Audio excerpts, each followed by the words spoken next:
la NUP et je suis en charge aussi d'un groupe de jeunes de la NUP sur le département.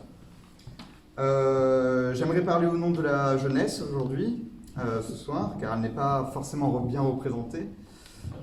Pourtant, elle est justement l'avenir de ce monde, un monde qui ne va pas très bien, et que l'on devra reconstruire dès demain, si, comme nous l'espérons, nous changeons la politique en place lors des prochaines élections.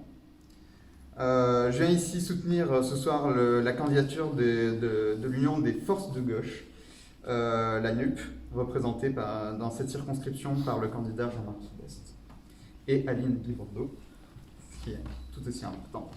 Je crois profondément que pour l'avenir des jeunes, pour notre avenir en commun, il faut dégager le gouvernement liberticide et autocrate en place, pour une vraie rupture avec l'inaction écologique et les régressions sociales que nous impose cette société macroniste. Il nous faut bifurquer, renouer avec la progression sociale et élire un maximum de députés de la NUP pour élire, in fine, Jean-Luc Mélenchon Premier ministre et imposer une cohabitation.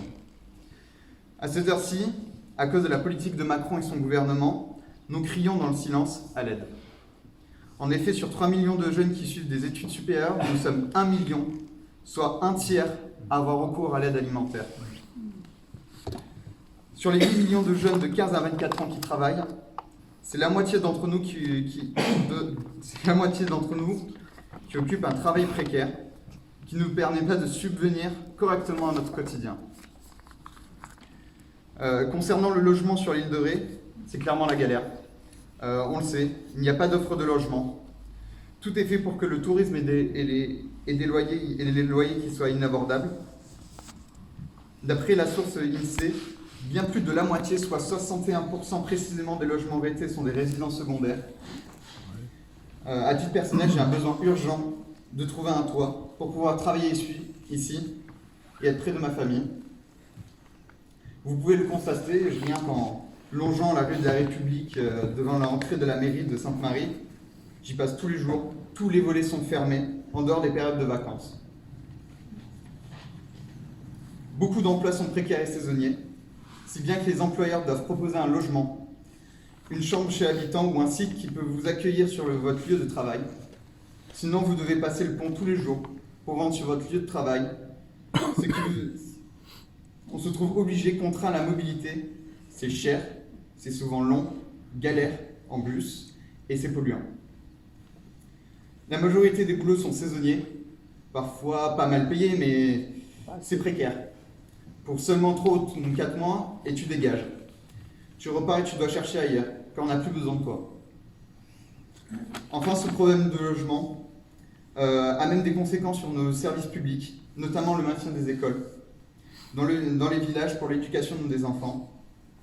Le 13 mai 2022, France 3 titrait « Pénurie de location à l'année », car en l'espérance d'une vingtaine d'années, l'école de la commune de la Courte-sur-Mer a perdu la moitié de son effectif.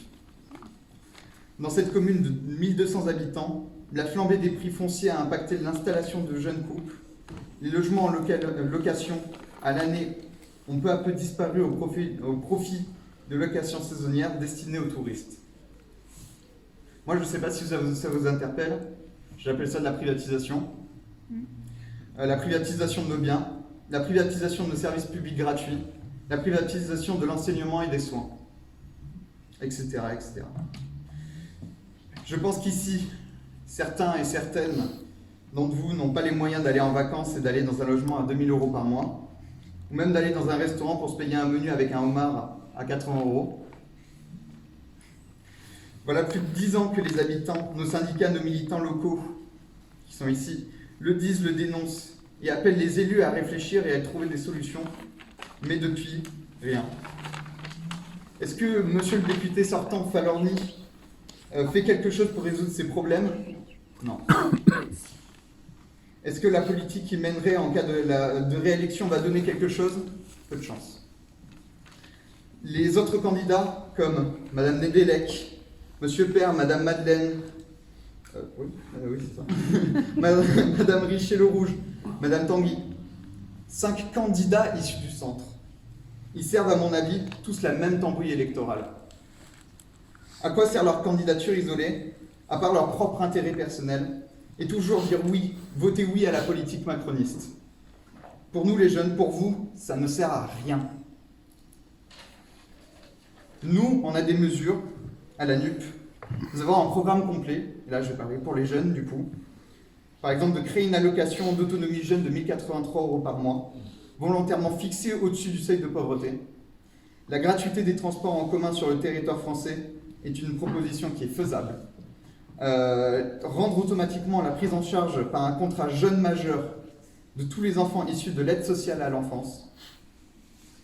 Et supprimer la sélection à l'entrée de l'université, aggravée par les années Macron, et in fine, donc la suppression de Parcoursup.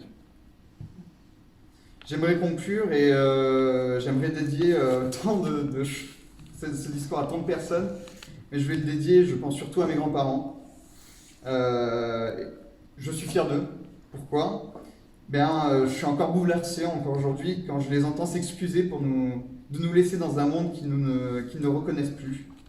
Ils se soucient pour leurs petits-fils, ils en ont même peur. Nés pendant les 30 Glorieuses, ils ont pu profiter de leur vie, d'un système que l'on ne connaîtra pas. Ils sont conscients de ce qui nous arrive, ils conscientisent le réchauffement climatique. Ils conscientisent ma situation précaire. Eux font des efforts à leur niveau, manger local et bio, faire moins de déplacements, s'occuper d'un petit potager. Alors j'aimerais leur dire que ce n'est pas de leur faute. C'est la faute à ceux qui continuent à vouloir nous faire évoluer dans ce système purement capitaliste et consumériste. C'est à eux de leur en vouloir. J'aimerais pouvoir leur dire, rassurez-vous, on va lutter, on va se battre, et être digne de vouloir récupérer ce que vous avez acquis, conquis pour nos droits sociaux, nos libertés, pour notre futur, pour notre vie. Ces personnes sont des exemples. Si vous ne croyez plus en la politique, alors que nous, militants, nous y croyons encore, que nous voulons redonner de l'espoir, et nous essayerons jusqu'au bout. Si vous ne le faites pas pour vous, faites-le pour nous. Allez voter pour changer de l'inaction, pour trouver des solutions, pour changer de député. Votez pour la NUP et votez pour le candidat Sud-Ouest. Merci. Bravo.